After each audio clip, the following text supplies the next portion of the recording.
जिसका नाम जंग ओहद। मेरे नबी भी जंग में शरीक है, साहबा भी शरीक है। तकरीबन 70 साहबा इसमें शहीद हो गए। अल्लाह अल्लाह सब जख्मी लेटे हुए। मेरे नबी के सामने एक जालिम आ गया जिसका नाम इब्न क़य्यिम था। शायद तुम्हें मेरी बातें कड़वी लग रही, सोच रहे होगे यार हमें तो कोई ऐसा मौलाना होता ना कि एक हिकायत सुनाता और जन्नत के दरवाजे पे छोड़ के आता, बस फ्री में जन्नत मिल जाती। बस एक नारा लगाते और फ्री में जन्नत में चले जाते। मेरे नबी अल्लाह आका भी हैं, उनके सामने एक जालिम इब्न क़य्यिम आ गया तलवार लेकर के। मेरे नबी खौद ओढ़े हुए थे, जंग की टोपी ओढ़े हुए थे।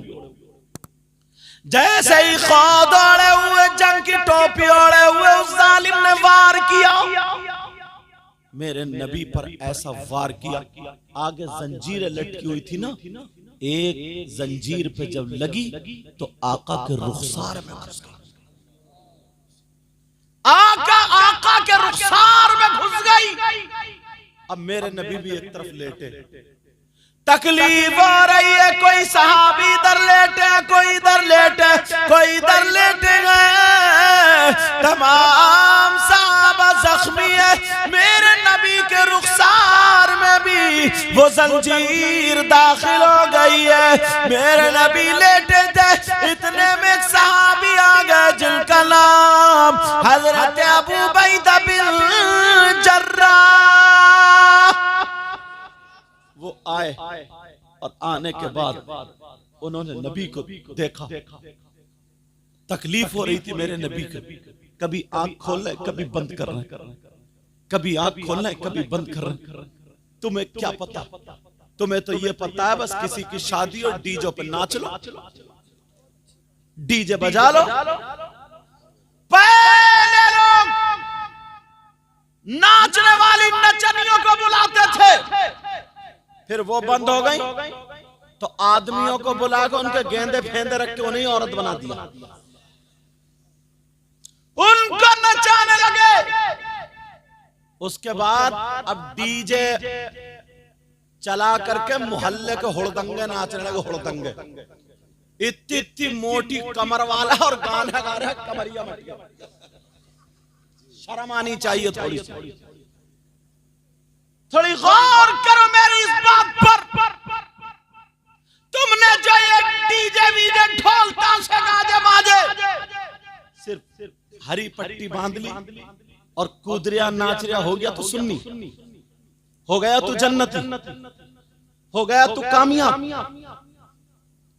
मेरे नबी की जिंदगी जरा देखो, आका की जिंदगी देखो, आमना के लाल की जिंदगी देखो। जंग में लेटे हुए, रुखसार में जंजीर है। अगर एक कांटा भी लग जाता ना तो कितनी तकलीफ होती, एक कांटा भी लग जाता। हजरत अबू उबैदा बिन जर्राह आ गए। जैसे आए उन्होंने सोचा आका की ये जंजीर कैसे निकालूं। हजरत अबू उबैदा बिन जर्राह ने ऐसे करके वो जंजीर पकड़ी और एक हाथ खोद पे लगाया, और लगाने के बाद जब ताकत लगाई तो अंदर का गोश्त आने लगा। मेरे नबी के चेहरे पे तकलीफ के असरात जाहिर होने लगे। जैसे ही तकलीफ के असरात जाहिर हुए, हजरत अबू उबैदा बिन जर्राह ने अपने हाथ रोक लिए, अपने हाथ छोड़ दिए, अपने हाथ रोक लिए।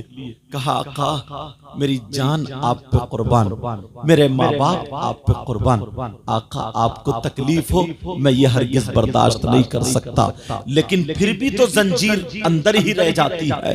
अल्लाह अब निकाले तो निकाले कैसे।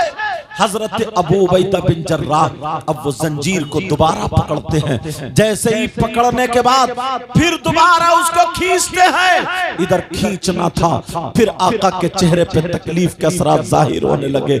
मेरे नबी के चेहरे पे जब तकलीफ के असरात जाहिर हुए, हजरत अबू उबैदा बिन जर्राह ने फिर रोक दिया। जैसे ही हाथों को रोका, अब मेरे नबी कह रहे हैं अबू उबैदा निकालो, अबू उबैदा निकालो, अबू उबैदा निकालो। आका मुझे बहुत दर्द हो रहा है।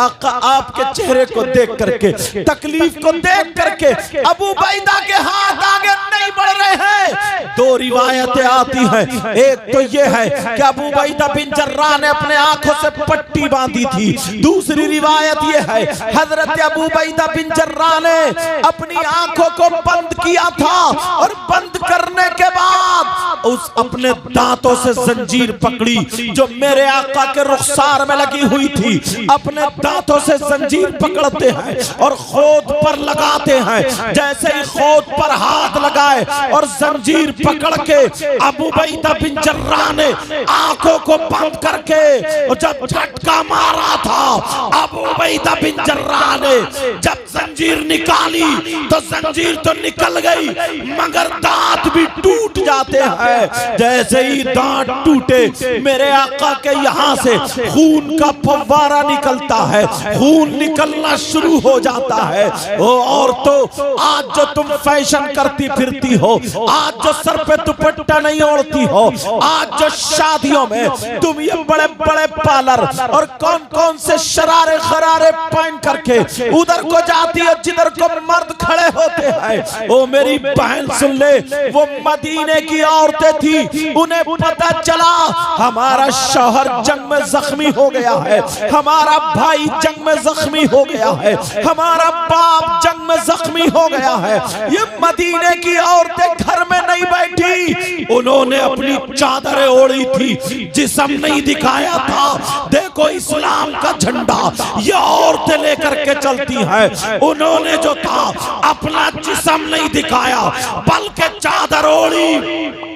मदीने में औरतों ने दरवाजे खोल दिए। जैसे ही दरवाजे खोले और जंग के मैदान में आ जाती है। उन औरतों में आने वाली नबी की बेटी सैयदा फातिमा भी थी, हसन हुसैन की माँ सैयदा फातिमा भी थी, अली की बीवी सैयदा फातिमा भी थी, सैयदों की दादी सैयदा फातिमा भी थी, जन्नती औरतों की सरदारा सैयदा फातिमा भी थी। जब इन्होंने देखा मेरे बाबा यहाँ पर लेटे हुए हैं, जब औरतें मैदान में आती हैं वो सारे लोग हट जाते हैं। अब अपने अपने जख्मियों को देख रही है। अरे आज तू मोबाइल से सेल्फी ले रही है, आज तू किसी लड़के से बात कर रही है, आज शादीशुदा होकर के भाग जाती है। तुझे शर्म आनी चाहिए, तुझे गैरत आनी चाहिए। मेरे नबी की बेटी सैयदा फातिमा अपने बाबा के पास आकर के बैठ जाती है और कह रही है बाबा, बाबा, आका मुहम्मदुर रसूलुल्लाह, जरा अपनी आंखें खोलो। बाबा मैं फातिमा हूँ, अपनी आंखें खोलो। बाबा मैं आपका दिल का टुकड़ा हूँ, अपनी आंखें खोलो। बाबा मैं आपका लख्ते जिगर नूर नजर फातिमा हूँ। कहा बाबा आंखें खोलो, मगर मेरे नबी को इतनी तकलीफ, खून निकल रहा है, मेरे नबी आंख नहीं खोले। फातिमा रो रो करके कह रही है बाबा मुझसे दो बातें कर लो, मेरे बाबा को क्या हो गया है, मेरे बाबा मुझसे बातें कर लो। अरे सैयदा ने अपना कपड़ा लिया, पानी में भिगोया और भिगो करके मेरे नबी के यहाँ पर लगा है। ओ ईट खेलियां खेलने वालों, आज ये जो मौलाना तुम्हें तकरीरों में बताते हैं कि अपनी शादियों में ढोल मत बजाना, अपनी शादियों में बैंड बाजे मत बजाना, अपनी शादियों में नाच खेल कूद मत करना, अपनी शादियों में आतिशबाजी मत छोड़ना, अपनी शादियों में गैर तरीके पर कोई भी रस्म मत करना।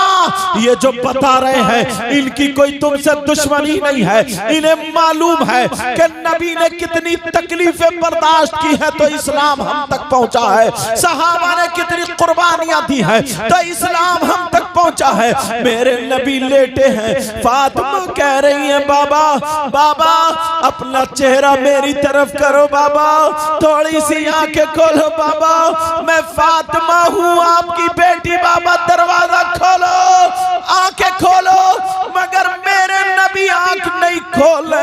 अल्लाह अल्लाह, अब फातिमा कपड़ा भिगो करके यहाँ लगा करके खून रोक रही है, अपने अब्बा का खून रोक रही है, नबी उठ नहीं रहे हैं। अब सैयदा फातिमा का दिल कांप जाता है, क्योंकि बेटी है, लाडली बेटी है। सैयदा फातिमा का दिल लरसने लगता है।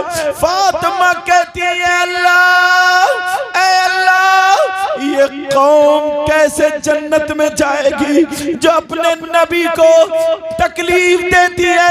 ऐ अल्लाह, ये कौम कैसे सुधरेगी जो अपने नबी को, जो तेरे महबूब को तकलीफ देती है। जब इतना 3 मरतबा कहा, मेरे नबी उठ के बैठ गए, कहा बेटी ना, बेटी ना, तुम मेरी बेटी हो। कहा बेटी, बेटी ऐसा जुमला मत बोलना। अब नबी दुआ कर रहे, मौला मेरी बेटी के जुमलों को महफूज कर लेना।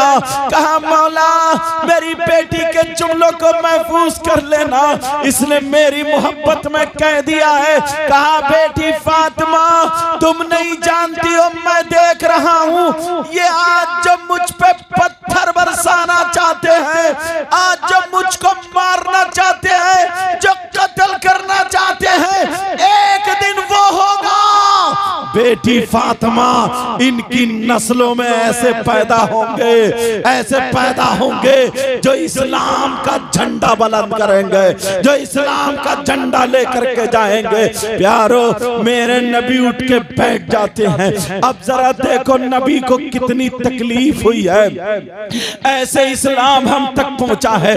आज ये छोटे छोटे बच्चे जुआ खेलने लगे हैं, बड़े बड़े आदमी सट्टा खेलने लगे हैं, बड़े बड़े आदमी जुआ खेलने लगे हैं। मैं तुमसे पूछता हूँ, फिर हजरत अली का नाम लेते हो, शराबे पीते हो, मौलाए कायनात हजरत अली का नाम लेते हो। कुरान पाक की आयत करीमा है, वयसअलूनका अनिल खम्रि वल मैसिर कुल फीहिमा इस्मुन कबीर। दूसरे सिपारे की आयत है, कुरान शरीफ में घर जाकर के देख लेना, घर जाकर के उठा के देख लेना। इसकी शान नुज़ूल में हजरत अली का वाक़या लिखा है। हजरत अली फरमाते हैं, अगर कहीं पे तालाब हो और उस तालाब में पानी हो और उस पानी में शराब के चंद कतरे डाल दिए जाएं, मेरे अली फरमाते हैं उस पानी में शराब के चंद कतरे डाल दिए जाए और वो पानी जमीन पे खुशक हो जाए, तो हजरत अली फरमाते हैं अब उस जमीन पर घास उगाए और उस घास को अली की बकरियां खा ले, अली की बकरियां चर ले, तो अली वो है कि उन बकरियों का दूध भी नहीं पिएगा। अरे तू कैसा अली का वफादार गुलाम बनना चाहता है, तू कैसा हुसैन पाक का गुलाम है, तू कैसे हो सकता है शराब पी करके ढोल बजाने वाला, शराब पी करके घरों में नाचने वाला, शराब पी करके शादियों में डांस करने वाला, शराब पी करके गालियां बकने वाला, शराब पी करके मोहल्लों में घूमने वाला, शराब पी करके तू अपने आप को तुर्रमगिरी दिखाने वाला। और हद तो ये है, कहीं कहीं मजार शरीफ पे भी वो मोटे मोटे कंठे पहनने वाले बाबा, वो गले में वो बड़ी बड़ी मोटी मोटी तित्ते मोती पहनने वाले बाबा, ऊपर से सुल्फा पी रहा है, ऊपर से चर्स पी रहा है, सुल्फे पे सुल्फा उड़ा रहा है और कहता हक अली, हक अली, हक अली। खुदा की कसम वो कब्र में जाएगा तो इसकी इतनी पिटाई होगी, इतनी पिटाई होगी, मेरे अली उससे हरगिज़ खुश नहीं हो सकते हैं। और सुनो, मुहर्रम का महीना आता है, तुम ढोल बजाते हो, मुहर्रम का महीना आता है, शराबे पीते हो, मुहर्रम का महीना आता है, किसी की मोटरसाइकिल का शीशा तोड़ दिया, किसी की लाइटें फोड़ दी, किसी के घर में गोबर फेंक दिया, यहाँ तक के और चलो 10 मुहर्रम को करबला शरीफ जाते हो या नहीं जाते हो? बोलो 10 मुहर्रम को करबला शरीफ में क्या होता है, हमारे यहाँ पर क्या होता है, हमारे यहाँ पे मेला लगता है। मगर जरा सुनो, तुम्हें तुम्हारी तारीख भुला दी गई है। 10 मुहर्रम को क्या हुआ था? करबला में नबी के शहजादे, नबी के नवासे इमाम हुसैन शहीद हुए, 3 दिन के भूखे प्यासे लेटे हुए थे। इमाम हुसैन के भांजे ओनो मोहम्मद शहीद हुए लेटे थे। अरे यही तक नहीं, हुसैन पाक के बेटे शहीद हुए लेटे थे, भतीजे शहीद हुए लेटे थे। भैया हजरत अब्बास के कटे हुए बाजू शहीद हुए लेटे थे। सैयदजादियों के खेमे में आग लगा दी गई थी। 3 दिन के भूखे प्यासे थे, करबला में उनकी आंखों में आंसू थे, उन पे जुल्म ढाए जा रहे थे, मगर वो सब्र का दामन थामे हुए थे, दुनिया को पैगाम दे रहे थे। हम अपने बच्चे दे सकते हैं मगर दीन नहीं दे सकते हैं, हम अपनी जानें दे सकते हैं मगर इस्लाम नहीं दे सकते हैं। वहां पे 10 मुहर्रम को ये हुआ था और तुम्हारे यहाँ 10 मुहर्रम को क्या हो रहा है? तुम्हारे यहाँ करबला में हलवे पराठे की दुकानें लगी हैं, तुम्हारे यहाँ करबला में जलेबी टूट रही है, तुम्हारे यहाँ करबला में लड्डू ऐलान होकर के बिक रहे हैं, तुम्हारे यहाँ करबला में झूले लगे हुए हैं, तुम्हारे यहाँ करबला में फुकनों की दुकानें लगी हुई है, तुम्हारे यहाँ करबला में कुश्ती हो रही है, तुम्हारे यहाँ करबला में बिसात खाने की दुकानें। इस मुसलमान को पता ही नहीं है, छोटे छोटे बच्चों को कांधे पे बिठा करके करबला लेके जाता है, वहां से फुकने ला रहा, खिलौने ला रहा, गुड़ियां ला रहा है। और हद तो ये है इन मुसलमानों की जवान जवान बेटियां करबला शरीफ को जा रही है। मैं पूछना चाहता हूँ ये बेटियां करबला को क्यों जा रही है? जरा बताओ करबला क्यों जा रही है? फैशन करके, लाली लगा के, क्रीम पाउडर लेके, मोबाइल हाथ में है और करबला को जा रही है। बिसात खाने की दुकान में वहां पे क्रीम पाउडर खरीदे जा रहे हैं और लफंगे 10-20 लड़के, लफंगे लड़के वो औरतों के मेले में टकराते फिर रहे हैं, औरतों के मेले में घूम रहे हैं। इन्हें शर्म आनी चाहिए। ये औरतों के मेले में ये छक्के छक्के, ये लफंगे लफंगे औरतों के मेले में घूम रहे हैं। मैं पूछना चाहता हूँ औरतों के मेले में क्या कर रहे हैं? इन्हें क्या बुंदे खरीदना है? इन्हें क्या चूड़ी खरीदना है? इन्हें क्या जेबरी खरीदना है? इन्हें क्या चुटिया खरीदना है?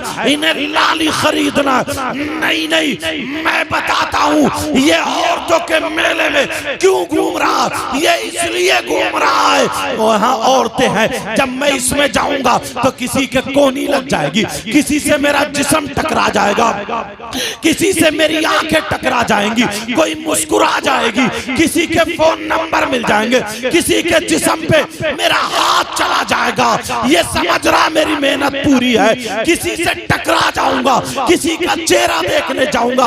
अरे शर्म कर शर्म, तुम नहीं कह सकते मगर मैं बोलता हूं तू जिस औरतों के मेले में जिससे टकराने गया, जिसके कोनी मारने गया, अगर तेरी बहन होती तो तू क्या करता? जिससे आंखें लड़ाने गया तेरी माँ होती तो तू क्या करता? जिसे देखने गया तेरी चची होती तो तू क्या करता? जिससे टकराने गया तेरी फूफी होती तो तू क्या करता? जिसका चेहरा देखने गया तेरी सगी भांजी होती, भतीजी होती तो तू क्या करता?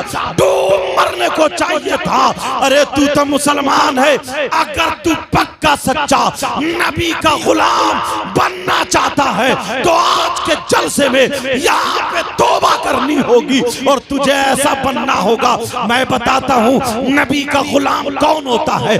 नबी का गुलाम वो है अगर खाए तो उसके खाने की अदा बोले नबी नबी, अगर पिए तो उसके पीने की अदा बोले नबी नबी, उसके चलने की अदा बोले नबी नबी, उसके सोने की अदा बोले नबी नबी, उसके पहनने ओढ़ने की अदा बोले नबी नबी। जिस रास्ते से निकल जाए अपने नहीं गैर कहे, कहे वाह जब नबी का गुलाम ऐसा है तो फिर नबियों का इमाम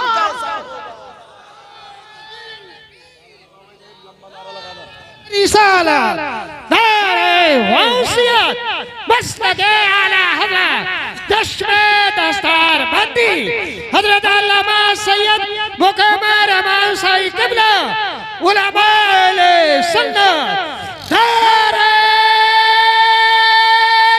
हैदरी। तुम्हें मालूम है, जानते हो आज हालात कैसे हैं? हजरत माइक पे बोलने की बातें नहीं होती, मगर फिर भी बोल जाता हूं। आज दिल कटता है, आंखें कटती है। नौजवानों, तुमसे बड़ी उम्मीदें हैं हमारी। बेटा बातें मत करो थोड़ी देर, तुमसे बड़ी उम्मीदें वाबस्ता है। तुम्हें मालूम है, उस जगह का नाम लेना नहीं चाहता हूं। अभी मैं रांची के आगे था, 2-4 दिन पहले बंगाल, उधर झारखंड, समझे तकरीर करने गया था। वहां की 3-4 लड़कियां गैर मुस्लिम लड़कों के साथ लखनऊ में पकड़ी गई। समझे, वहां की इधर की गैर मुस्लिम लड़कियां मुसलमानों के लड़कों के साथ में पकड़ी गई। तुमने जो अपनी बेटी को आज मोबाइल दे दिया ना, समाज में आग लग रही है, आग। सही बता रहा हूं, समाज में आग लग रही है। कितनी मुसलमान बच्चियां गैर मुस्लिमों के साथ, कितनी गैर मुस्लिम बच्चियां मुसलमानों के साथ। तुम क्या समझते हो इस्लाम इसकी इजाजत देता है? हरगिज नहीं देता प्यारे। इज्जत इज्जत होती है। जैसे अपनी बहन बेटी की इज्जत करते हो, वैसे ही अगर गैर मुस्लिम की बच्ची है, उसकी भी वैसे ही इज्जत करना। नबी का गुलाम वो नहीं होता है कि अपनी बहन बेटी की इज्जत बचाए, दूसरे की लूटे। नबी का गुलाम वो नहीं होता है। नबी का गुलाम वो होता है जब चले तो नजरें नीचे करके चले, जब चले तो नजरें झुका करके चले। मैं तुमसे पूछना चाहता हूं, तुम 3 रोटी खाते हो तो कम से कम 1.5 की अकल रखो प्यारे। कितने बाप ऐसे होंगे जिनकी बेटियों पे, जवान बेटियों पे मोबाइल होगा।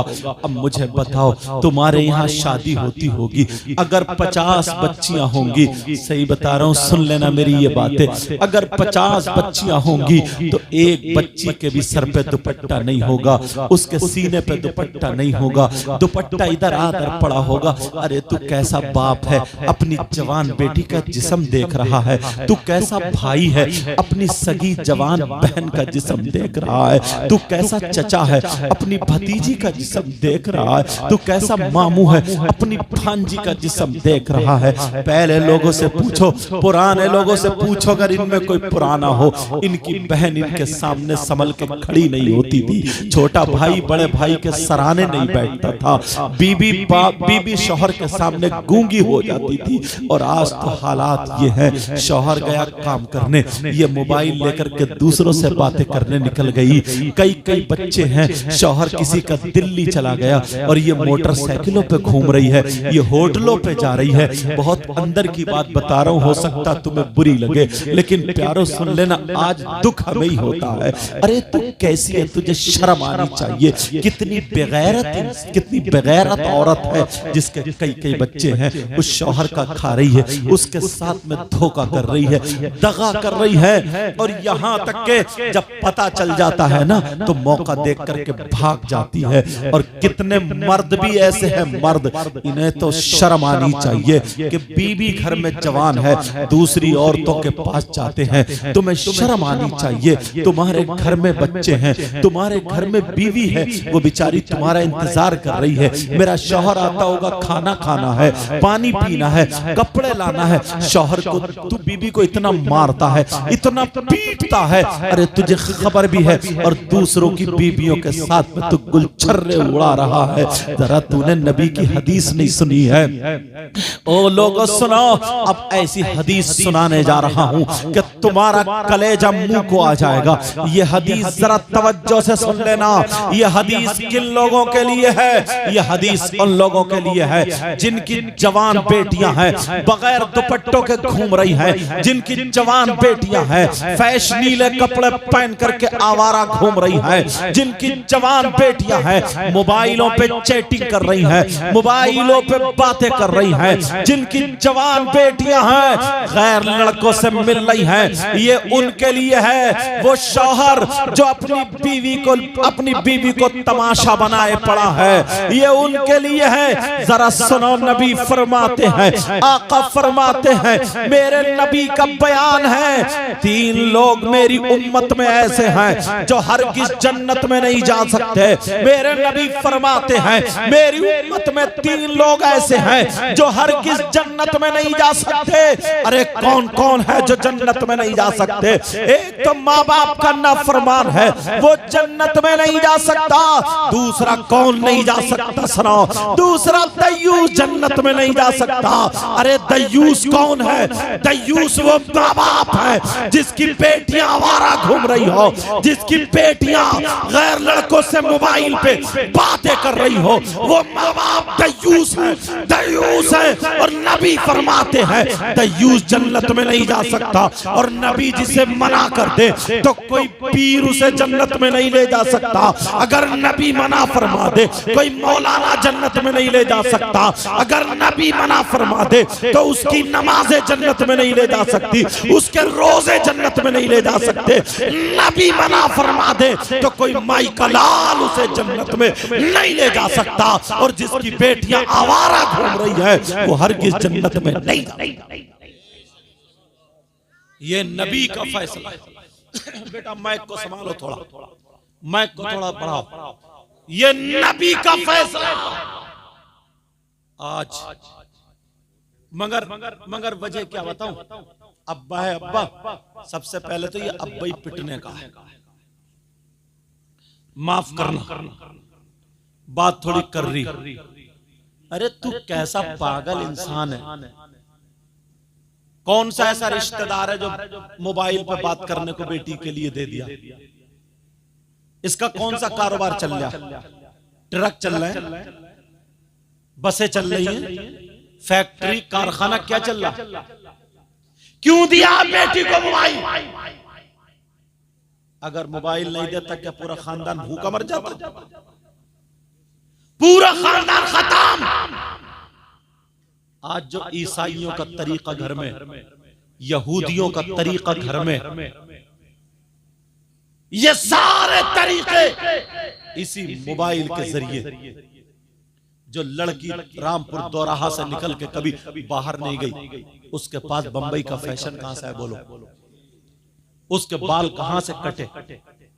तू तो भैया है ना भैया, तू तो कम से कम अपनी बहन के सर पे आंचल रख देता। मगर भैया तो इतना बड़ा नचकैया है, भैया का पता ही नहीं चलता है इधर का या उधर का, बीच का है, बीच का। बाज बाज तो बिल्कुल छक्का लगता है, छक्का। न दाढ़ी न मूंछ, ऐसा लगता है जैसे उबला हुआ आलू।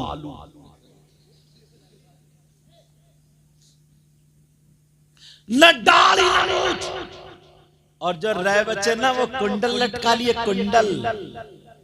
यही कमी और रह गई थी। और जो रह ना तो यहाँ टेटू बनवा रहा, गर्दन पे टेटू, हाथ में वो भी कड़ा। और अब तो लड़के कंगा लगा रहे। कंगा कहां जाएगा? कहां ठुमका मारेगा जाके? अब तू मर्द तो रहे नहीं। ये पुराने मर्द थे जो लाठी लेके चलते थे, ये मर्द थे। मुहावरा बोला जाता था। मुहावरा क्या मालूम है? कि चल हट, चूड़ी पहन ले, चूड़ी। इसका मतलब तू अब काम का नहीं, मर्द नहीं। तो इन नौजवानों ने पहले ही चूड़ी पहन ली, कड़े पहन लिए, कंगा लगा लिया। अब कहां मारेगा ठुमका? और बोलेगा भी फिर ऐसे ऐसे मीले, बोलेगा भी ऐसे जैसे बीच के बालों की कटिंग लहरा रहा, लहरा। और अपने आप मतलब गालों में गड्ढे, आंखें तैरा रही हैं, चेहरा जैसे खून निचड़ा हुआ, सफेद चिट्टा, कूलों पे गोश्त नहीं, पैंट गिरी जा रही है। और अंदर से नेकर बिल्कुल काला, सड़ा हुआ, ग्रीस लगा हुआ। जूते उतार दे मोजों में से ऐसी आ रही जैसे लैट्रीन की, और भी उससे बुरी। मगर उसका अब जा रहा तेरी मेरी बहन बेटियों को तकने। और इससे पूछो कौन है? क्या देखो ना, बाल जैसे गधा चरिया, गधा। और इतना आगे बढ़ गया है लड़की इतनी का। पहले बालों में कट लगवाया, अब लगवा रहे अब भौं में कट, भौं में, गर्दन में और लगवा ले 2-4 कट। जरा सोचो, मर्द का मर्द जब भैया ऐसा होगा तो ये छक्का भैया बहन के सर पे आंचल रखेगा। बोलो यार, मुझे एक बात याद आ गई। हजरत इमाम हुसैन पाक की बहन है जिनका नाम सैयदा जैनब है। एक दिन ना सैयदा जैनब की तबीयत नासाज हो गई। क्या हो गई? बोलो, तबीयत खराब हो गई। अब जब तबीयत खराब हुई, शौहर ने दवा ला दी, लेकिन तबीयत ठीक नहीं हुई। तो शौहर बोले, जैनब चलो, चादर ओढ़ लो, पर्दे से मेरे साथ चलो, हकीम हालात देखेगा और दवा जो चॉइस जो चाहेगा वो दे देगा, इंशाल्लाह ठीक हो जाएगी। सैयदा जैनब बोली, नहीं मेरे सरताज, मैं गैर मर्द के साथ सामने नहीं जाऊंगी, मैं नहीं जाऊंगी।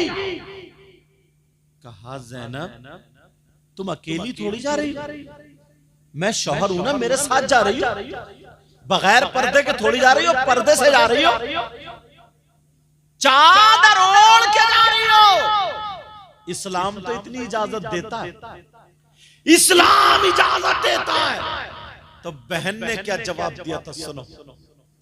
बहन बोली, यानी सैयदा जैनब बोली, मेरे सरताज आपकी बात ठीक है, इस्लाम इजाजत देता है, मगर क्या करूं, मजबूरी यह है कि मैं बहन हुसैन की हूं, मैं बहन हसन की हूं, मैं बेटी फातिमा की हूं, लाडली अली की हूं और नवासी नबी की हूं। मैं नहीं जा सकती, वरना हुसैन को दुनिया क्या कहेगी। अरे तुम्हारी बहन तुम्हें देख के क्यों नहीं कहती है, इसलिए उसे मालूम है परसों मेरा भाई डीजे पे नाच रिया था, छक्का बना हुआ था और डीजो पे कूले मटका रहा था, इसलिए पता है मेरा भाई तो खुद नचकैया। तो तुम्हारी शर्म क्या? बाज बहन को पता है मेरा भाई किससे मोबाइल पे बात करता है, अब वो शर्म करेगी। अम्मा को भी पता है मेरी बेटी किससे बात करती है, अम्मा और शह देती है, जा जा जा, अगर भाग जाएगी ना तो जहेज देना नहीं पड़ेगा, जा जा, ऐसे निकल। शादियों में तुमने देखा होगा, ये अम्मा कुंवारी बेटियों को सजा सजा के मोती सितारे चमक दमक सारे कपड़े पहने क्यों ले जा रही है अम्मा? और अम्मा ये बूढ़ी घोड़ी नई लगाम पुरानी दीवार नया पैंट, ये और लधी पड़ी है, ये और पुती पड़ी है। और गिजरा के जब आई ना घर तो अपने शौहर से क्या बोली, सुनो तो, अपने शौहर से क्या बोली? बोली, सुनो तो, पूरी बारात तो आज हमें ही माँ बेटियों को देख रही थी, कुएं में नहीं गिरा गया तुझसे? पूरी बारात हमें माँ बेटियों को देख रही थी और कई औरतें तो ये कह रही थी, ये माँ बेटी थोड़ी बहने बहने लग रही है, बहने बहने। कब्र में इसका गला फाड़ दिया जाए, ऐसा गुर्ज पड़ेगा कि 70 मील जमीन में धंसा दिया जाएगा। ये बस लिए इधर की इधर इधर चुर चुर बोल जाएंगे, बहने बहने लग रही है। शर्म आनी चाहिए, गैरत आनी चाहिए। नबी की बेटी सैयदा फातिमा, अल्लाह एक दिन हजरत अली के पास बैठी, हजरत अली भी बैठे। हजरत अली बोले, फातिमा तुमने मेरे साथ में जिंदगी गुजार रही हो, ये एक एक जोड़ी कपड़े में पूरा साल गुजारती हो, सूखी रोटी भी खा लेती हो, तुमने मुझसे आज तक कुछ मांगा नहीं। फातिमा मैं चाहता हूं आज तुम कुछ मुझसे मांग लो। फातिमा बोली, सरताज तुम खुश हो तो मैं खुश हूं, आप राजी हो तो मैं राजी। फातिमा की जिंदगी है, मेरा शौहर राजी हो जाए, मेरे बाबा राजी हो जाए, अल्लाह राजी हो जाए। का नहीं फातिमा कुछ मांग लो। फातिमा बोली मांग लो। का जी मांगो। सोच रहे होगे कि सोना मांगेंगी, चांदी मांगेंगी, मगर मेरी बहनें सुन ले, नबी की बेटी ने मांगा क्या? कहा फातिमा वो मांगना जो तुम्हें सबसे ज्यादा पसंद हो। अब नबी की बेटी की पसंद देखो क्या, नबी की बेटी की चॉइस क्या चॉइस, अपने घर जाकर के ये बात बता देना। फातिमा जो तुम्हें ज्यादा पसंद हो वो मांगो। फातिमा बोली सरताज मांग लूं? का जी मांगो। आज तो सोने का पहाड़ मांगो, मैं अली सोने का पहाड़, आज जो चाहो मांगो। मगर फातिमा की नजरें नीचे को हुई, आंखों में आंसू आ गए। अब आंखों में जब आंसू आए, अली कहने लगे फातिमा ये तो खुशी की बात है, ये कोई रोने की बात थोड़ी है। आंखों में आंसू क्यों? फातिमा मांगना था। फातिमा कहने लगी मेरे सरताज आंखों में आंसू आ गए। कहा मांग लूं? जो मुझे पसंद है वो मांगू? कहा जी। देखो नबी की बेटी को क्या पसंद है। नबी की बेटी, आज हमारे घरों में वो तरीका है, मेरी बहनें जहां जहां से सुन रही है अपनी बच्चियों को ये बात बताना, नबी की बेटी ने मांगा तो क्या मांगा। फातिमा रो गई, आंखों में आंसू आ गए। अली ने यहां हाथ लगाया फातिमा के, चेहरा ऊपर को किया, कहा फातिमा रो मत, अली का दिल फट जाएगा। मांगो क्या मांगती? फातिमा मांगो। अब फातिमा रोती जा रही है और कहती जा रही है, कह रही है मेरे सरताज मांग लूं का? फातिमा मांगो। फातिमा बोली अली जब मेरा इंतकाल हो जाए, जब मेरी रूह निकल जाए, जब मैं दुनिया से चली जाऊं, मेरे सरताज मेरी मांग सुन लो।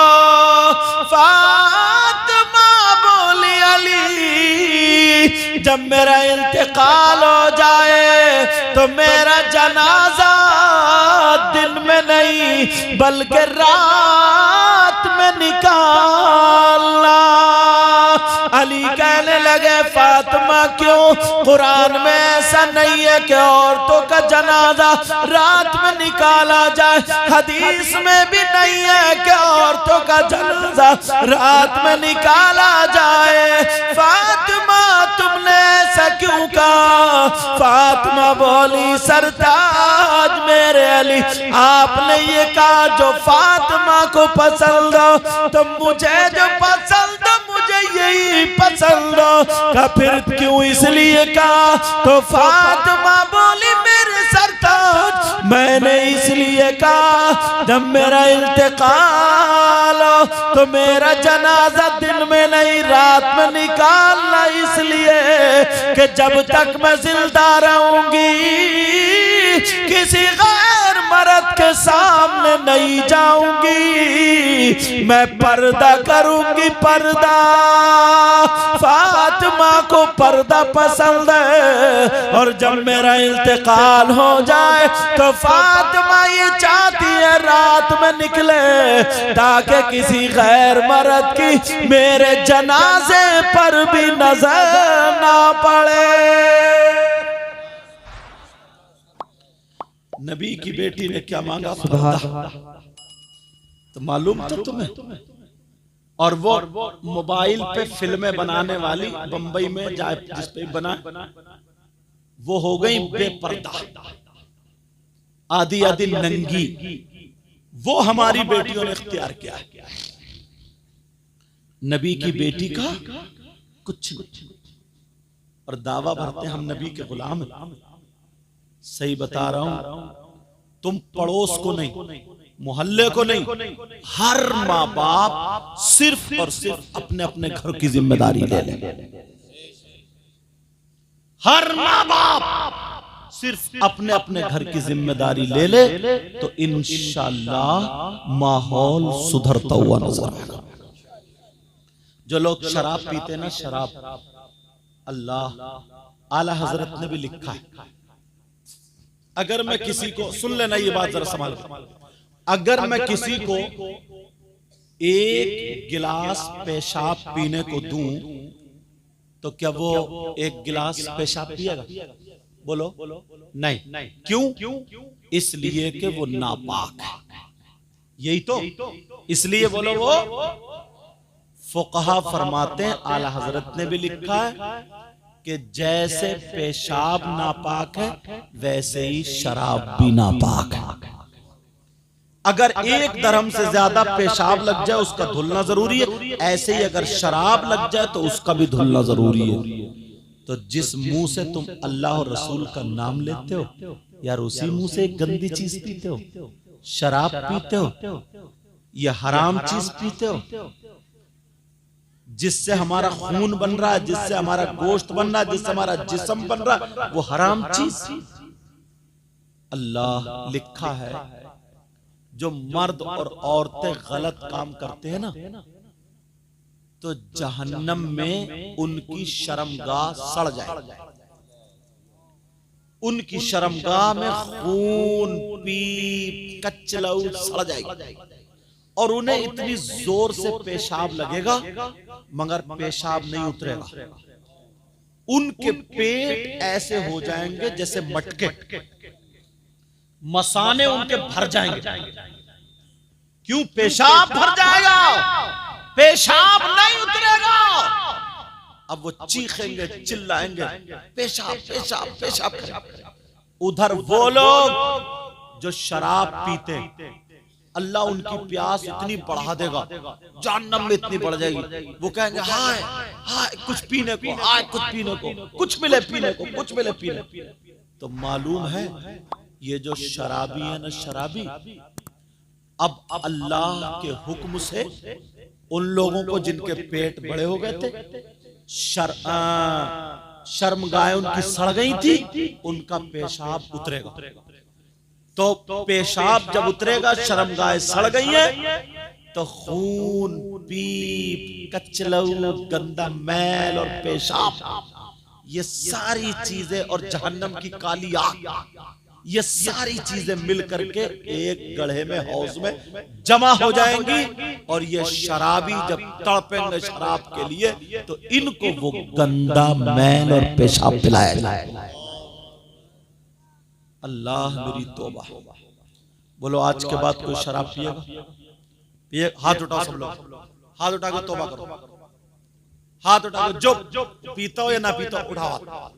बोलो या अल्लाह आज के बाद हराम चीज से दूर रहेंगे और नमाजों की पाबंदी करेंगे और तमाम बुराइयों से बचते रहेंगे।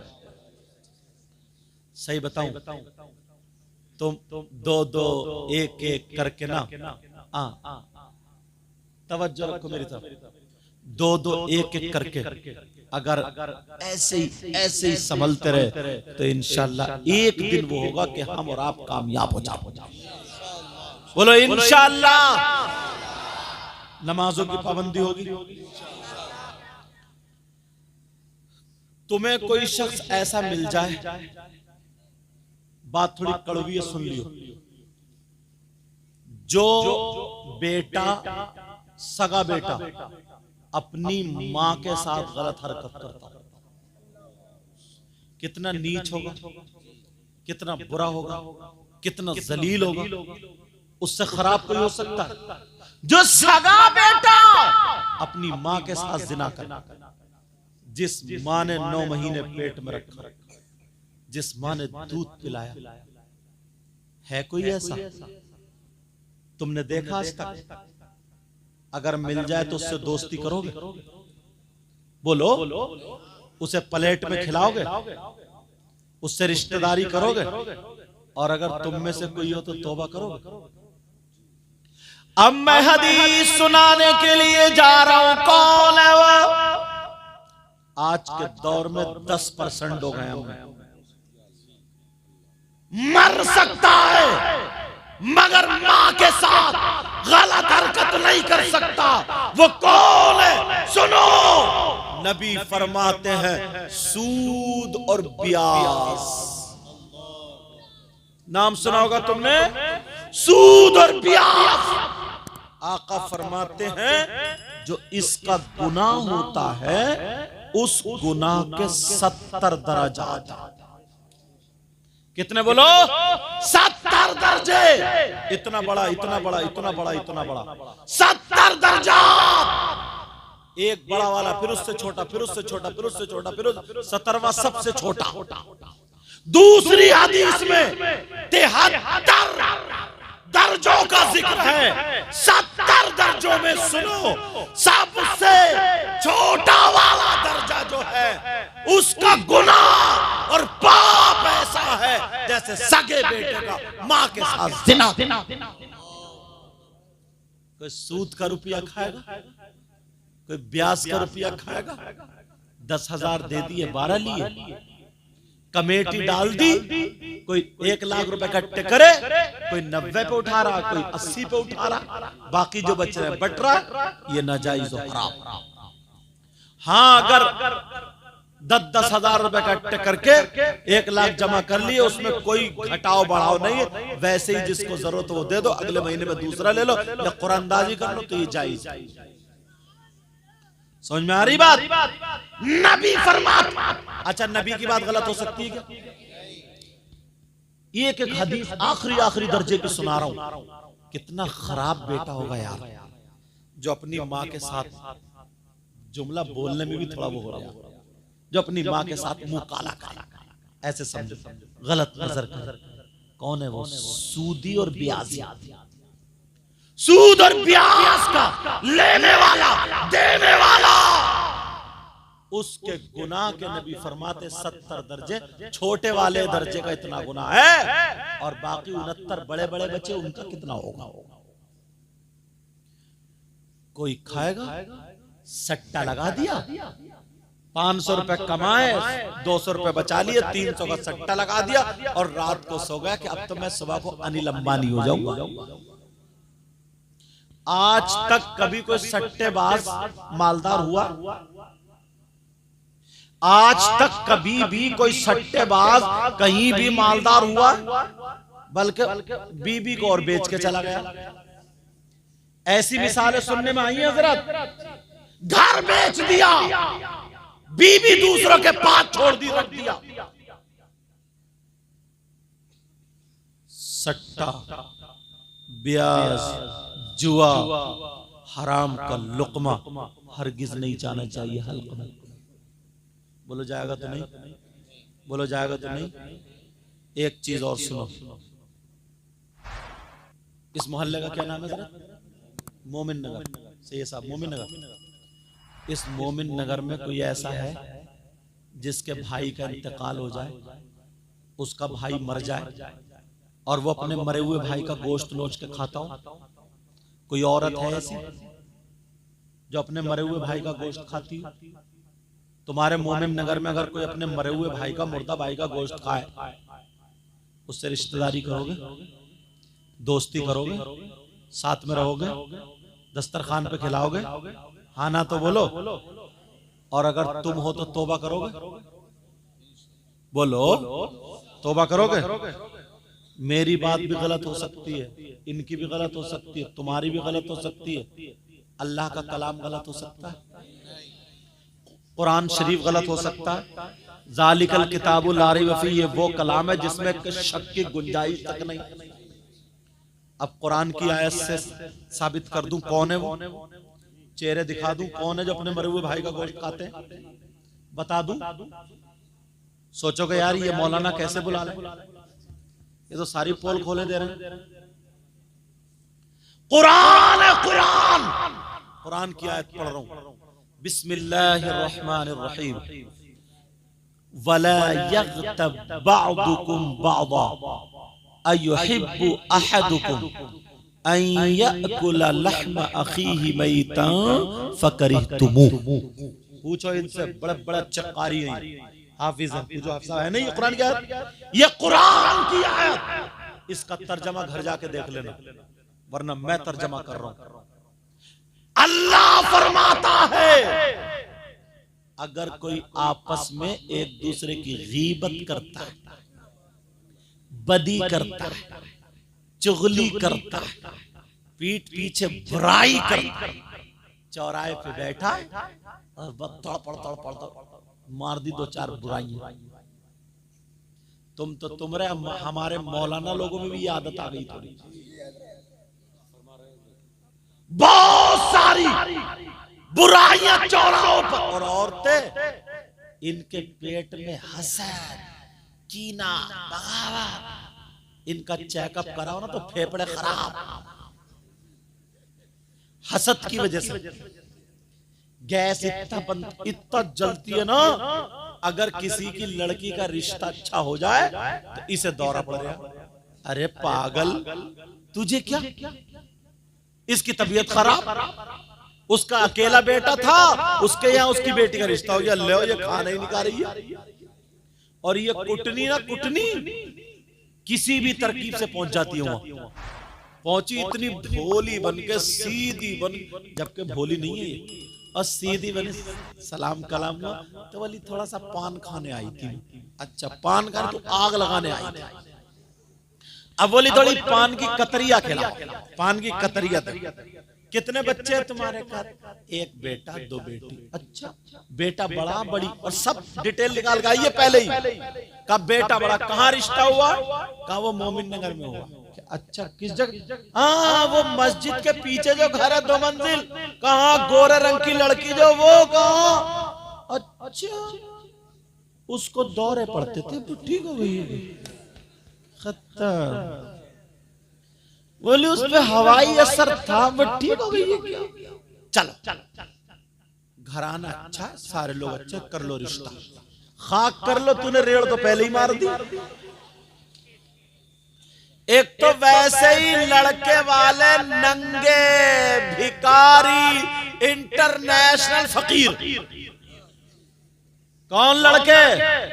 पहले गधे बिकते थे, घोड़े बिकते थे, बकरी बिकती थी, बकरे बिकते थे, खच्चर बिकते थे, ऊंट बिकते थे, बैल बिकते थे, अब शादी के मौके पे लड़के बिक रहे हैं। 4-4 लाख रुपए की मंगनी, 3-3 लाख रुपए कुबड़े बुलेट मांग रहा, कुबड़े।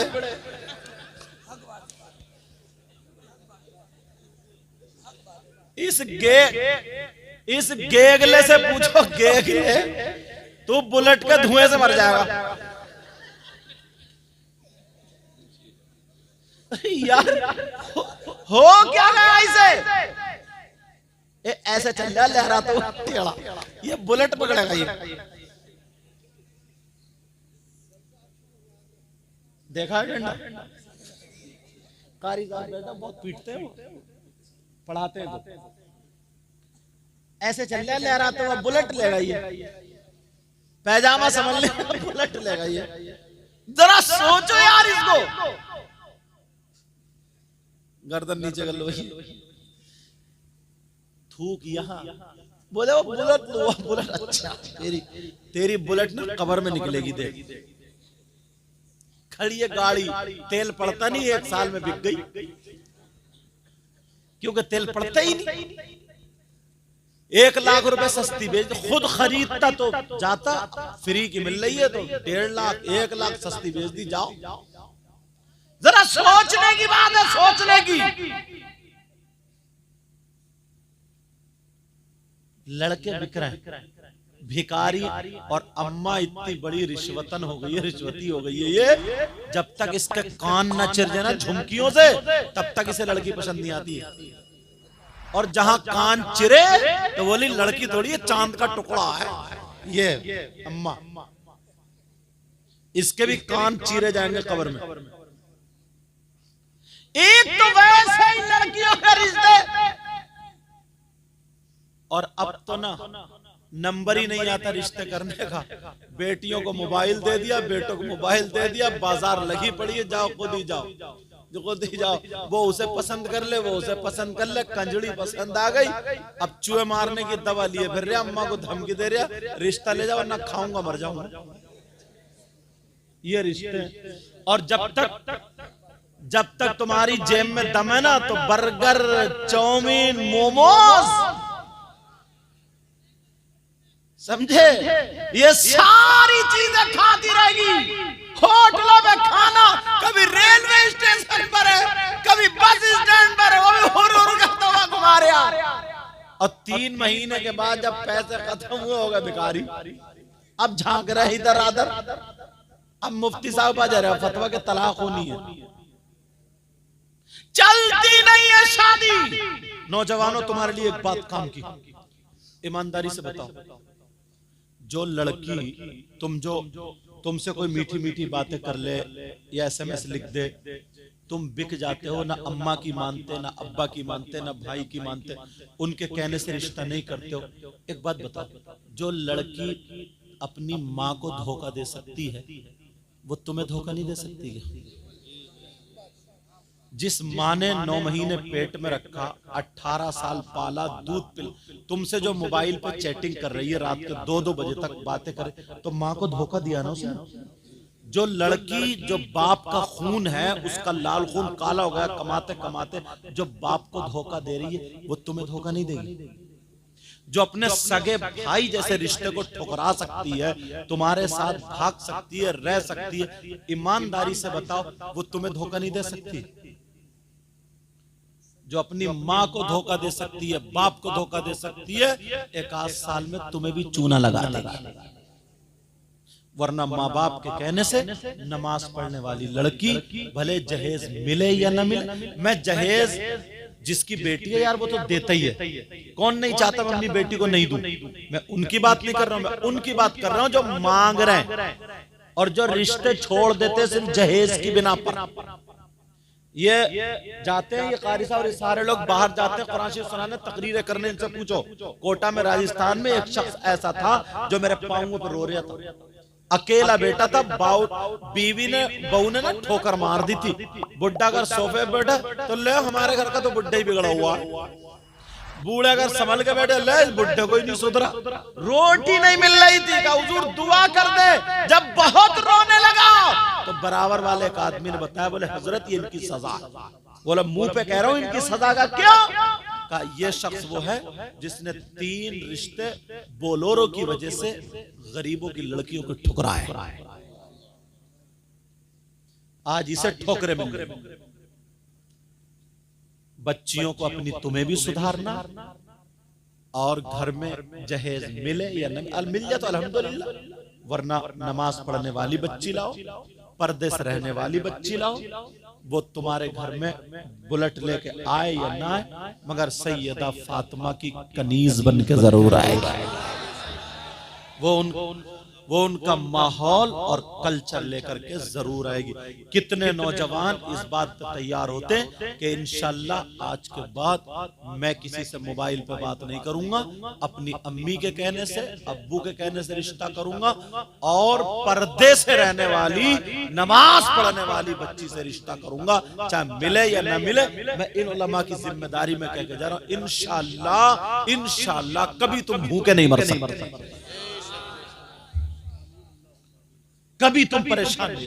कभी कभी इम्तिहान के लिए तो तकलीफें आती, तो कौन है वो जब मरे हुए भाई का गोश्त खाता? सुनो, अल्लाह फरमाता है जो आपस में एक दूसरे की गीबत करने वाला, चुगली करने वाला, पीठ पीछे बुराई करने वाला, इधर से उधर लगा देने वाला, अल्लाह फरमाता है वला यग़तब बादुकुम बादा अयुहिब्बु अहदुकुम अन याकुला लहमा अखीहि मैतन फकरितुमु।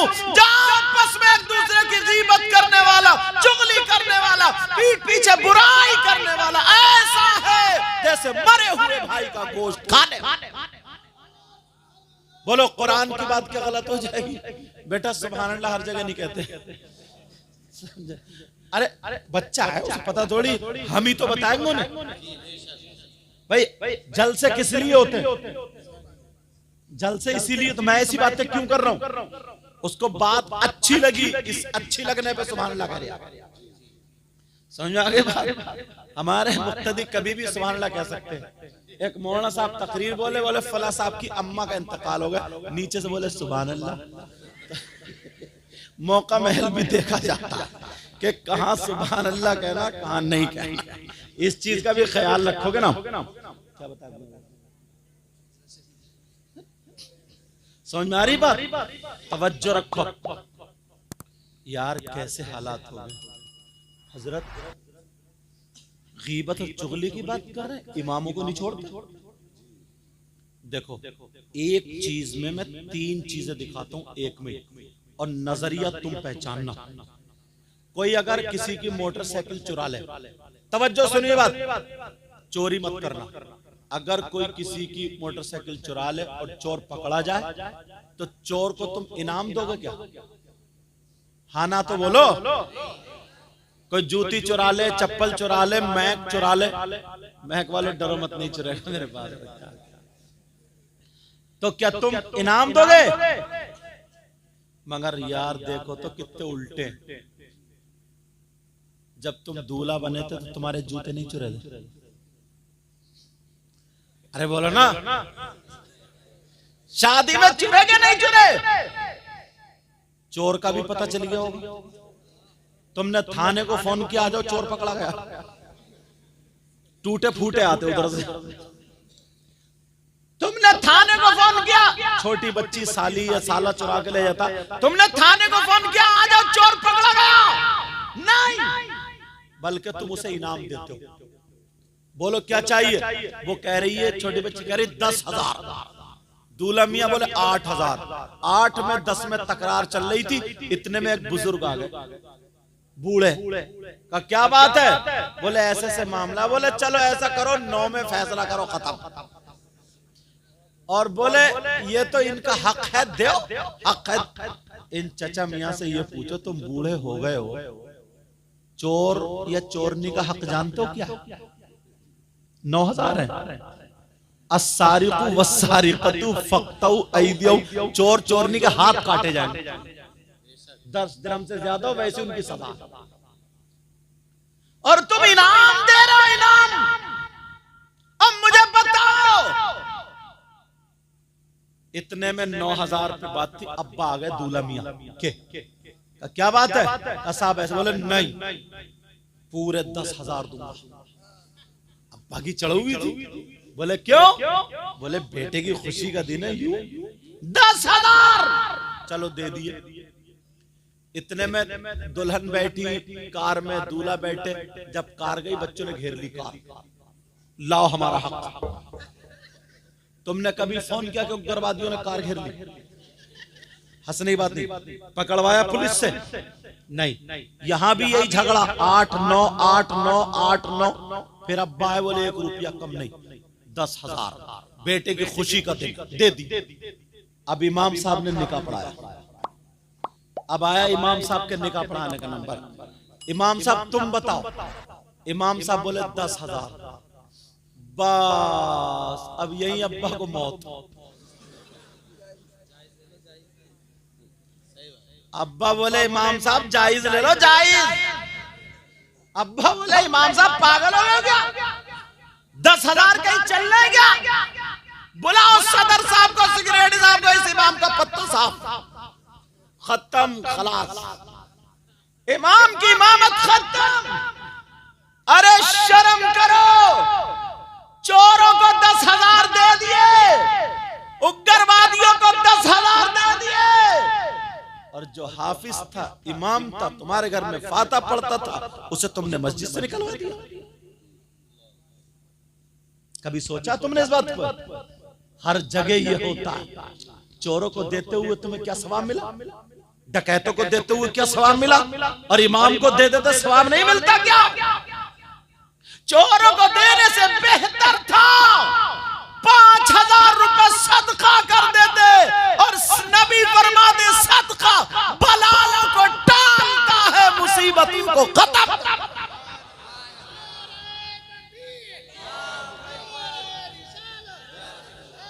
लेकिन सुनो, एक ही शादी में, वो भी मुसलमान, नजरिया बदलो, अपना नजरिया। तवज्जो तवज्जो, नजरिया बदलो। आप जानते हैं हमारे यहाँ पे ना ऐसे ऐसे इमाम है जो वाकई इमामत करने का हकदार, कारी साहब, ये लोग एकदम प्योर, समझ रहे हैं आप बात। कुछ लोलो पोचो करने वाले भी होते हैं, उनका मामला ठीक नहीं है, चाहे वो मेरी जमात के क्यों ना हो। लेकिन सुनो यार, एक मजदूर मजदूरी करता ना, कुछ भी नहीं जानता, कोई काम सीखा हुआ नहीं है, तब भी 500 रुपए की करता है। कुछ भी सीखा हुआ नहीं है तो 500 रुपए की करता नहीं करता। शाम को आके बीवी बच्चों में आराम से सोता है, खाता रहता है, और राज मिस्त्री समझो 700 रुपए की मजदूरी लेता इस दौर में। अब एक महीने के 17,000 हो रहा है, उधर 500 के एतबार से 15,000 हो रहा है। ये यार इतने दिन, इनसे पूछियो हिफ्स कैसे किया होगा इन्होंने, एक एक लफ्ज, एक एक लफ्ज, एक एक लफ्ज, एक एक लफ्ज इन्होंने उस्ताद ने कैसे कराया होगा, ये सारे हाफिज इन्होंने कैसे पढ़ा होगा। यार इन्होंने इतना गुनाह कर लिया है कि तुम मस्जिद में इन्हें 10,000 रुपए की तनख्वाह दोगे बस सिर्फ। एक दिन की मजदूरी कितनी पड़ रही है? अगर थोड़ी देर के जहन बना सोचा जाए तो सोचो यार, कौन पढ़ाएगा अपने बच्चों को? तुम पढ़ाओगे बच्चों को? कोई मालदार पढ़ाएगा बच्चों को? स्कूलों में बच्चों को हम 5-5 हजार रुपए, 500 रुपए, 2-2 हजार रुपए दे करके फीस दे करके पढ़ाते हैं। उसमें तुम्हारा कुरान पढ़ाया जाता है, दीनी तालीम पढ़ाई जाती है, खड़े होकर के मुंह तना सिखाया जाता है, पैंट शर्ट, ये सारी। मैं उसका मुखालिफ नहीं हूं, उस तालीम का भी जरूरत के लिहाज से वो भी पढ़ना चाहिए, मगर एक वो दूसरी चीज दिखाना चाहता हूं। यही माँ बाप उसकी फीस भी देता है, ट्यूशन भी लगा, सब कुछ। उसकी वजह क्या? उसकी वजह यह है या तो सरकारी सर्विस लग जाएगी तो भी 80-90 हजार रुपए की होगी, समझे? कहीं मास्टर बन जाएगा तब भी इतनी तनख्वाह होगी। और तुम्हें मालूम है कि ये सारी की सारी हमारे मजहब की तालीम तो है नहीं, सब सिर्फ दुनिया ही दुनिया है ना, इसमें आखिरत तो है नहीं। उसके बावजूद भी सब इधर पिले पड़े। मदरसों की तनख्वाह, मुदर्रिसीन की तनख्वाह और इमामों की तनख्वाह अगर हम लोग ज्यादा कर दें, बढ़ा दें, तो पढ़ने वाले अच्छे से नहीं पढ़ लेंगे क्या? बोलो, तुम खुद सोचो यार। ये किसे कदम उठाना पड़ेगा? हमें और आपको उठाना नहीं पड़ेगा। तो बखुदा ये बता रहा हूं, हमारी तो कट गई, लोग कट गई, सारे लोग कट गए। ये मत समझो हम अपने लिए कर रहे हैं, तुम्हारी नस्लों के लिए कर रहे हैं। कौन पढ़ाएगा बच्चों? उसने इतना बड़ा गुनाह कर लिया, कुरान हाफिज हो गया, आलिम हो गया, मौलवी हो गया, मुफ्ती हो गया, उसने इतना बुरा काम कर लिया कि अब तुम उसे मारे डाल रहे हो। उसकी बीवी नहीं है यार, उसके बच्चे नहीं है यार, उसके घर वाले नहीं है यार। जरा सोचो, 8-8 दिन बेचारा घर नहीं जाता, जुमेरात को घर जाता है या शनिचर को घर जाता है, और उस बीच में अगर किसी के यहाँ फाता हो, उसके बीवी बच्चे 8 दिन से इंतजार कर रहे हैं। छोटे छोटे बच्चे, अब्बू कब आओगे, अब्बू कब आओगे, अब्बू कब आओगे। यार जैसे तुम्हारे बच्चे वैसे ही उसके भी तो बच्चे हैं। उसकी बीवी बेचारी, पता नहीं उसकी माँ है नहीं है, पता नहीं सास ससुर है नहीं, अकेली वहां पे रह रही। 8 दिन के मेरा शौहर आएगा तो ये खर्चा होगा, ये खर्चा होगा, ये खर्चा होगा, ये होगा। मैं उसका भी तो यार, वो भी तो इंसान है, उसे क्यों इतना मार रहा हूं? वो भी तो अपना मैके जाना चाहती है अपने शौहर के साथ। क्या एक दिन, और उसमें अगर तुम्हारी फातिहा आ जाए तो बस इमाम साहब को रोक ले, तो और अगर चला जाए इमाम साहब ऐसे तो तुम फिर खुराफाते कर दे, यार ये इमाम ठीक नहीं, छुट्टी बहुत कर रहे हैं भाई, निकालो निकालो निकालो। ऐसा करो, तुम इनके गले में रस्सी बांध कर गले जान से मार डालो। यार जरा सोचने की बात है यार, जो बीवी घर में है यार वो इंतजार नहीं कर रही होगी। ये भी हो सकता है किसी के बच्चे की तबीयत खराब, समझ रहे, ये भी तो हो सकता है। और तो वो बीवी तसल्ली दे रही, बेटा परसों को तेरा अब्बू आ रहा है, कल को तेरा अब्बू आ रहा है, जुमेरात को अब्बू। और यहाँ मुक्तदी इतना बिगड़ गया, इतना बिगड़ गया, इसके घर की फाता, जबकि इमाम पे ये है ही नहीं। इमाम पे ये नहीं है, ये तो तुम पे है। तुम्हें फाता सीखना चाहिए थी, तुम्हें डंडा फेरना चाहिए था कि तुम्हारे फाता क्यों याद नहीं हुआ। कौन पढ़ाएगा बच्चों को? दुनिया अपने दीनी तालीम, दुनिया हर धर्म वालों को ऊपर उठाती है, तुम नीचे गिरा रहे हो। बोलो, मैं तुम्हें तरीका बताऊं, तुम सोच रहे हो कि यार इतनी तनख्वाह कैसे देंगे, मैं तुम्हें आसान सा तरीका बता दूं, और ये राज की बात है, किताब में नहीं मिलेगी। एक दिल से बात बता रहा हूं, चाह रहे हो तुम मालदार होना चाह रहे हो, अच्छे होना चाह रहे हो, जुमे की नमाज तो पढ़ते ही होगे। हर मस्जिद में कम से कम जुमे में 100 लोग जाते हो, बोलो जाते नहीं जाते? 100 आदमी तो हर जुमे में पहुंच जाते हैं। तुम यार जुमे के दिन 50 रुपए नहीं डाल सकते हो गुल्लक में? 8 दिन में जुमा आता, 8 दिन में दीन के खर्च के लिए अल्लाह की राह में 50 रुपए नहीं डाल सकते हो? 50 रुपए का तुम गुटखा खा जाते हो, 50 रुपए की चाय पी जाते हो, 50 रुपए की बीड़ी पी जाते हो, 50 रुपए आखिरत के लिए कुछ नहीं करोगे तुम, आखिरत के लिए कुछ नहीं सोचा तुम। 50 रुपए तुम्हारे बच्चे उड़ा जाते होंगे, 10 ले जाते होंगे, 20 बोले मैं तुम्हारे यहाँ चला जाऊं, अभी बच्चों ने ये बच्चे इन्होंने इतनी खिदमत की, कभी दूध कभी 50 रुपए खाना इतना अच्छा, बोलो हो जाता नहीं होता इशारे पे? 50 रुपए की अहमियत है। अगर 100 आदमी 50-50 रुपए उसमें डाल दें तो मालूम है कितने हो रहे हैं? 5000। और एक महीने में कितने जुमे होते हैं? 5, 25,000 हो रहा है। तुम्हारे कितने गए? मैंने 250 रुपए, तुम्हें पता भी नहीं चला, और 25,000 रुपए इससे ही होगा, सिर्फ इसी से। ये नहीं कर सकते हो? चलो इमाम की अगर 10,000 रुपए की तनख्वाह मान लो, तो तुम इतने भी नहीं हो के एक तो इमाम से मुसाफा करोगे तो 50 रुपए का जुमे के दिन मुसाफा कर लो, इधर नहीं तो इधर समझ लो। 50 रुपए का इमाम से, हर आदमी ये कि मैं इमाम के हाथ चूम के जाऊंगा, इमाम से दुआ लेके जाऊंगा, इमाम से हाथ मिला करके जाऊंगा, क्योंकि इसके हाथ कुरान से टच हुए, इसके सीने में कुरान है, इसने नमाज पढ़ाई, हमारा इमाम है।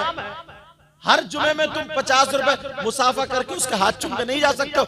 8 दिन जो तुम्हारे लिए दुआएं करता रहेगा। तिजारत करो अल्लाह से, अगर बढ़ना है तो उसका बेचारे का काम हो जाएगा। ये वो चीज है, वो चीज जो कर सकते हो। तो मोबाइल चलाते हो लड़कों जितने भी हो, मोबाइल में ग्रुप बनाते हो, उसमें SMS भेजते हो, कोई शेख चिल्ली का, कोई सपना चौधरी का, कोई डांस का, कोई हंसने वाले। इधर मुरादाबाद के लड़के वो जो क्लिपें बना रहे हैं ना, इतनी गंदी गंदी बातें छोड़ रहे हैं हजरत। एक लड़की, 2 लड़के, 2 लड़की, गधे घोड़े, उसमें साथ मिला जुला के मैं बता नहीं सकता, इतनी इशारे समझ लियो मेरे। एक आदमी कमा रहे, घर में 4-5 है, 2-4 आवारा घूम रहे। अब एक चना फाड़ को कहां तक तोड़े? सब कमाओ, सब हलाल कमाओ, हलाल काम सीखो। करोगे ये बात? करोगे? बोलो। अल्लाह ताला मुझे भी अमल की तौफीक अता फरमाए। टाइम ज्यादा हो गया, बारिश भी आने वाली। ये बच्चा हाफिज कुरान हुआ, दिल से दुआएं देता हूँ अल्लाह ताला इसको आलिम रब्बानी बनाए, सारे उलमा इनके इल्म अमल में बरकत अता